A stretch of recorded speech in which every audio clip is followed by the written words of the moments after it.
Sir வணக்கம் sir. வணக்கம். Sir இன்னைக்கு விஜய் கொள்கை எதிரிகள் பிளவுவாத சக்தியுடன் நேரடியாகவும் மறைமுகமாக கூட்டணி இல்லை என்று உறுதிப்பட சொல்லியிருக்காரு. அதாவது பிஜேபி மற்றும் திமுகவோட கூட்டணி கிடையாது அப்படின்னு சொல்றாங்க. இந்த கருத்தை எப்படி பாக்குறீங்க சார்? இது புதிய கருத்தல்ல. இது ஏற்கனவே அவர் கட்சி தொடங்கிய போதே அறிவித்த தெளிவுபடுத்திய கருத்து தான். மீண்டும் அவர் அதை தெளிவுபடுத்தி இருக்கிறார். வேறு அவருக்கு வழியும் இல்லை. ஏனென்றால் அவர் பாஜக அல்லாத, திமுக அல்லாத ஒரு அணியை அமைக்க வேண்டும் என்று விரும்பினார். கூட்டணி ஆட்சி என்றெல்லாம் தூண்டில் போட்டு பார்த்தார். கூட்டணி ஆட்சி என்று அவர் அறிவித்த போதும் கூட எந்த கட்சியும் அவரோடு அணி சேரவில்லை. யாரும் போய் அவரை பார்க்கவில்லை. அதிமுகவோடு அணி சேர்ந்து பாதிக்கு பாதி என்கிற அளவில் தமிழ்நாட்டை பிடித்து விடலாம் என்கிற கணக்கும் அவருக்கு இருந்தது. அதிமுக குறித்து அவர்கள் ஒரு வார்த்தை கூட விமர்சித்து பேசவில்லை. இல்ல இன்னைக்கு சொல்லிருக்காங்க பாஜக கூடி குலைந்து. இல்ல சார் இன்னைக்கு சொல்லிருக்காங்க. சொல்றேன் நான் முடிச்சறேன். அப்போ அதுக்கு அதிமுகவோட சேருவதற்காகத்தான் அதிமுகவை பற்றிய விமர்சனமே செய்யாமல் இருந்தார்கள். ஆனால் அதிமுகவின் முடிவை அதிமுக தான் எடுக்கும் என்று விஜய் எப்படி நம்பினார் என்பதுதான் பெரிய வியப்பாக இருக்கிறது. அதிமுகவின் முடிவை அதிமுக எடுப்பதாக இருந்தால்தான் அவர்கள் பாஜகவை விட்டு வெளியே வந்த உடனேயே ஒரு கூட்டணி அமைந்திருக்குமே. நிறைய கட்சிகள் அவர்களோடு போய் சேர்ந்திருப்பார்களே. அப்ப அரசியல் கட்சிகளுக்கு ஒரு முதிர்ச்சியான அணுகுமுறை இருக்கிறது, ஒரு எக்ஸ்பீரியன்ஸ் இருக்கு. அதிமுக விஷயத்துல அதிமுக முடிவை அதிமுக எடுக்க முடியாது. பாஜக எந்த நேரத்துல வேணாலும் அதிமுகவின் முடிவை பாஜக எடுத்து விடும் என்கிற தெளிவு இருந்ததுனால அது ஒரு தற்காலிகமா எடப்பாடி ஏதோ முயற்சி பண்ணி பாக்குறாரு. ஆனா இது நீடிக்காது. அதிமுகவை நம்பி போனால் அதிமுக பாஜகவை நம்பி போய்விடும், நம்ம தெருவுல தான் நிக்கணும் என்கிற தெளிவு இங்கே உள்ள அரசியல் கட்சிகளுக்கு இருந்ததுனால் யாரும் போகல. அவர் மெகா கூட்டணி அமையும், திமுக கூட்டணி உடையும், எல்லாரும் நம்ம கூட சேருவாங்கலாம் எடப்பாடி வெளிப்படையா பேசினார். அதிமுக கூட்டங்கள்ல வெளிப்படையா பேசினார்.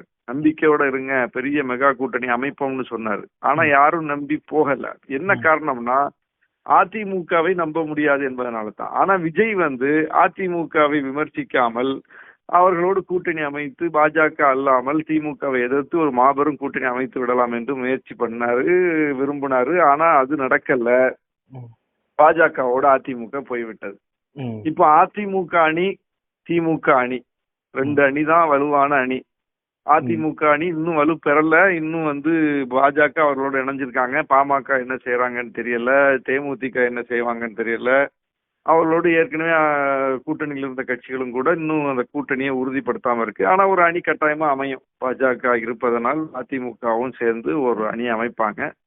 திமுக அணி ஏற்கனவே வலுவாக இருக்கிறது. இந்த அணியில் இடம்பெறுவதற்குத்தான் இன்னும் 2-3 கட்சிகள் போட்டி போட்டு கொண்டிருக்கின்றன. இந்த அணிக்குத்தான் இன்னைக்கு மவுசு ஜாஸ்தியா இருக்கு. இப்படி ஒரு சூழலில் விஜயோடு எந்த கட்சியும் கூட்டணிக்கு போக தயாராக இல்லை இந்த நிமிடம் வரையும். தேமுதிக விஜயோடு போகுமா என்கிற பேச்சு கூட இல்லை. தேமுதிக திமுகவோட போகுமா என்கிற பேச்சு தான் இருக்கிறது. பாமக 2 ஃபேக்டராக உடைந்தால் அதில் ராமதாஸ் திமுகவோட வருவாரா என்கிற பேச்சு தான் இருக்கிறது. அன்புமணி அதிமுக பாஜகவோடு போவார் என்கிற பேச்சு தான் இருக்கிறதே தவிர இதுல யாராவது ஒருத்தர் கிருஷ்ணசாமியோ ஜி.கே. வாசனோ எந்த ஒரு சிறிய கட்சியாவது அல்லது பெரிய கட்சியாவது விஜயோடு கூட்டணி வைப்பார்கள்னு ஒரு பேச்சு கூட தமிழ்நாடு அரசியல் களத்தில் இல்லை. ஏனென்றால் தமிழ்நாடு அரசியல் களத்தில் விஜயின் கட்சியே பேசு பொருளாக இல்லை. அவர் கட்சி தொடங்கி 1.5 ஆண்டுகள் கடந்து விட்ட நிலையில் அவர் ஒரு மாநாட்டை போட்டுட்டு போனவர் தான் இப்ப திருப்பி அடுத்த மாநாடு போடுவேன்னு அறிவிச்சிருக்காரு. இனி இந்த மாநாட்டை போட்டுட்டு ஒரு சுற்றுப்பயணம் போயிட்டு அடுத்தது படம் நடிக்க போறாரா என்னன்னு தெரியல. ஏற்கனவே ஒரு நடிகை சொல்லியிருக்காங்க. அவர்கிட்ட கேட்டேன், அவரு இதுதான் கடைசி படமான்னு கேட்டேன். அது எலெக்ஷன் முடிவை பொறுத்துன்னு சொல்லியிருக்காரு அப்படின்னு ஒரு இக்கு வச்சிருக்காங்க.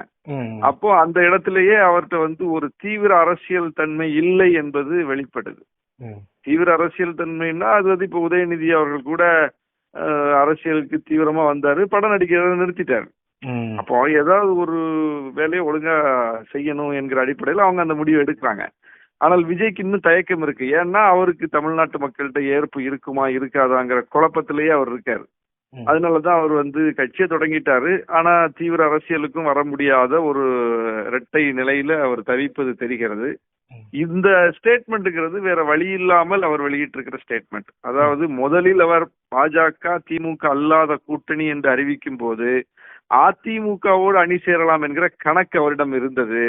இப்போது அது பொய்த்து போன நிலையில் வேற வழியே இல்லாம தன்னோட யாரும் அணி சேர தயார் இல்லைங்கிற நிலைமையில கூட்டணி ஆட்சின்னு ஆஃபர் பண்ண பிறகும் கூட யாரும் அதை ஏற்காத நிலையில மீண்டும் தனித்து பாஜக அல்லாத, அதிமுக அல்லாத, திமுக அல்லாத கூட்டணியில அவர் ஒரு அந்த தேர்தலை சந்திப்பதற்கான ஒரு நிலைக்கு தள்ளப்பட்டிருக்கிறார்.